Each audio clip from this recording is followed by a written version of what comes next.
Graça e paz, meus irmãos. Abram as suas Bíblias no livro de 2 Tessalonicenses, capítulo 3. Nós vamos fazer a leitura e um breve estudo dos versículos 1 a 5. Paulo pede as orações dos Tessalonicenses. Versículo 1. Finalmente, irmãos, orai por nós, para que a palavra do Senhor se propague e seja glorificada, como também está acontecendo entre vós. E para que sejamos livres dos homens perversos e maus, porque a fé não é de todos. Todavia, o Senhor é fiel. Ele vos confirmará e guardará do maligno. Nós também temos confiança em vós no Senhor, de que não só estáis praticando as coisas que vos ordenamos, como também continuareis a fazê-las. Ora, o Senhor conduza o vosso coração ao amor de Deus e à constância de Cristo. Graça e paz, meus irmãos.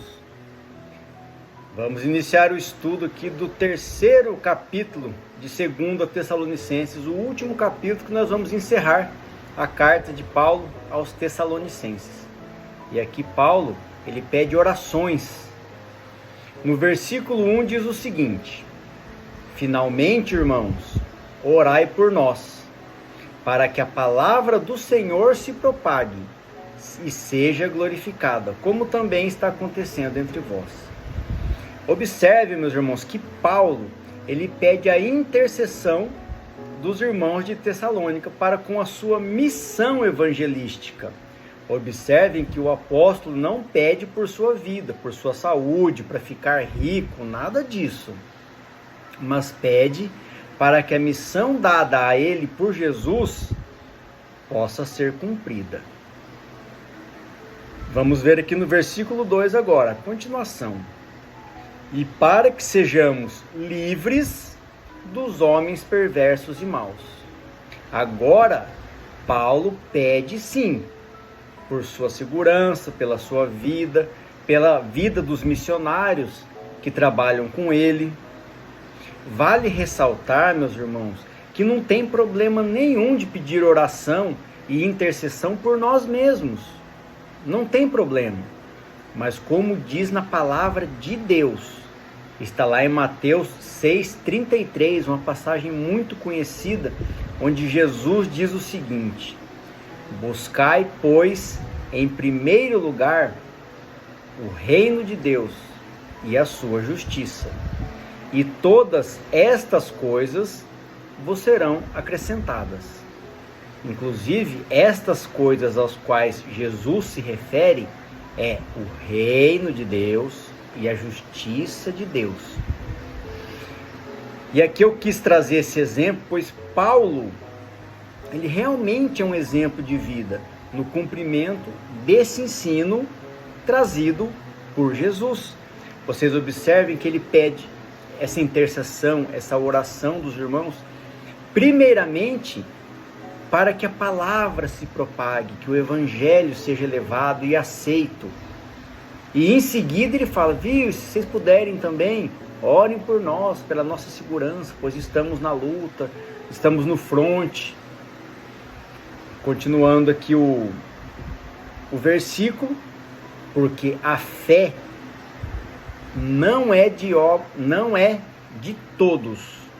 Aqui Paulo está dizendo que nem todas as pessoas terão fé. Trouxe também uma referência bíblica para explicar isso, que está lá na carta aos Efésios, capítulo 2, dos versículos 8 e 9.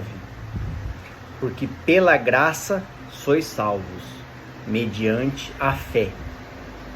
E isto não vem de vós, é dom de Deus, não de obras, para que ninguém se glorie. Aqui o próprio apóstolo Paulo está reforçando aqui que a fé que nós temos, ela não vem de nós, ela é um dom de Deus, ela é um presente de Deus para nós que temos a fé. Irmãos, vocês já se perguntaram por que nem todos creem em Jesus? O que tem no evangelho trazido por ele que poderia ser considerado ruim para alguém.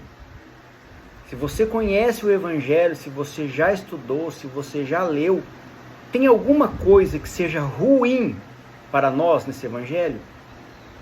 Na verdade, Jesus, ele veio para nos proporcionar a salvação e a aproximação com Deus. Como isso pode ser ruim para nós? Como isso pode ser ruim para alguém? Existem alguns mistérios de Deus que nós não conseguimos entender, que nós não conseguimos decifrar, e nem é esse o caso aqui desse estudo. Mas é sempre bom nós relembrarmos, nós não precisamos entender Deus, nós precisamos crer. No versículo 3, todavia, o Senhor é fiel, Ele vos confirmará, Ele fortalecerá, e guardará do maligno.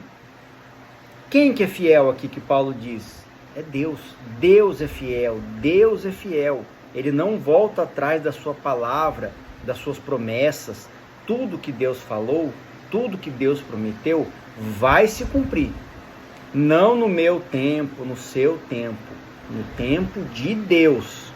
E Ele nos guardará do maligno. Eu me lembrei aqui, meus irmãos, de uma conversa que eu tive há um tempo atrás com um pastor. Nós falamos sobre sermos imitadores de Jesus Cristo. Que quanto mais obedecemos e seguimos os seus mandamentos, mais nos aproximamos e nos identificamos com Ele, com Jesus. E consequentemente com o próprio Deus. Lembra, fomos feitos imagem e semelhança de Deus. Mas devemos ficar atentos, pois quanto mais desobedecemos e deixamos de seguir os mandamentos de Deus, mais ficamos diferentes dele, Deus. A grande questão é, meus irmãos, se nós estamos nos tornando diferentes de Deus, vocês acham que nós estamos nos parecendo com quem? Eu acredito que vale a pena darmos uma olhadinha no nosso espelho espiritual. Versículo 4. Nós também temos confiança em vós no Senhor. O que significa confiar em vós no Senhor? Difícil de entender às vezes, né? Significa depositar total fé e esperança em Deus, sem se apoiar na própria sabedoria ou nas circunstâncias, reconhecendo que Ele é a fonte da segurança, a força e a alegria, e que a sua vontade é sempre o melhor para nós. Resumindo, meus irmãos, é confiar na soberania de Deus. Então, continuando aqui a leitura do versículo, nós também temos confiança em vós no Senhor, de que não só estáis praticando as coisas que vos ordenamos, o Evangelho e os mandamentos de Deus que Paulo levou para eles, como também continuareis a fazê-la. É a perseverança, é perseverar na fé. Aqui Paulo está reforçando para os irmãos que não basta você conhecer a palavra, mas você precisa viver conforme a palavra. Você tem que perseverar na fé, diante das alegrias, diante das tristezas, diante da fartura, diante da dificuldade, diante das atribulações, de doenças, enfim. Sempre perseverar na fé. Só os que perseverarem, no final, serão salvos. Versículo 5, para a gente concluir esse trecho de estudo, diz: Ora, porém, o Senhor conduza o vosso coração. Ele vai conduzir o nosso coração através de quem? Através do Espírito Santo, que Ele já nos enviou como Consolador, lembra? Ao amor de Deus e à constância de Cristo.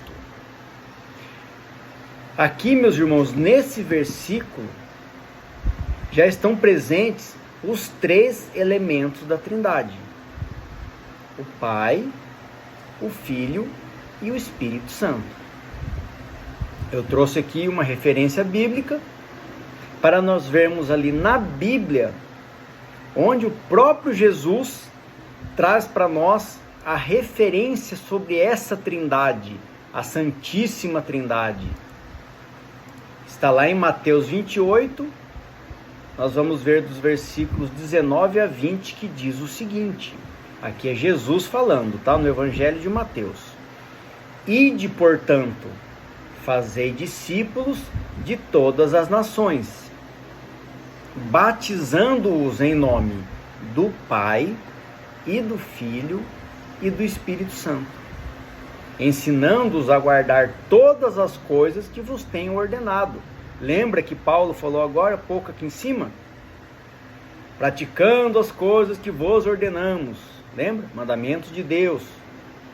Eis que Jesus, novamente, continuando, e eis que estou convosco todos os dias até a consumação do século. Jesus está conosco todos os dias, através do Espírito Santo de Deus, até a consumação do século, quando Jesus voltará. E se for da vontade de Deus, nós alcançaremos a salvação e a glorificação.